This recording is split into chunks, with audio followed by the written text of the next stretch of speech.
Hi friends, ரொம்ப நாள் கழித்து விலாங்கு மீன் மாட்டியிருக்கு. இது நல்ல தண்ணி ஆற்றுல உள்ள விலாங்கு மீன். இது சீக்கிரமாக மாட்டாது, எப்பயாவது மாட்டும். இப்போ உள்ள தண்ணியிலனா மருந்தை போட்டு பில்சிங் பவுட்ரு போட்டு என்னென்னத்தையே ஊற்றி பிடிச்சி கொன்று போடுறானுவ. அப்புறம் எப்படி இனப்பெருக்கம் ஆகும்? மீன் வளரவே விட மாட்டேங்கிறானுவ. பாருங்க, இப்போதான் பிடிச்சோம், லைட்டாக உயிர் இருக்குது பாருங்க.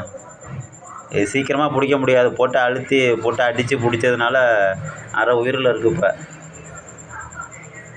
இது பாம்பு மாதிரியே தான் இருக்கும், ஆனால் மீன்.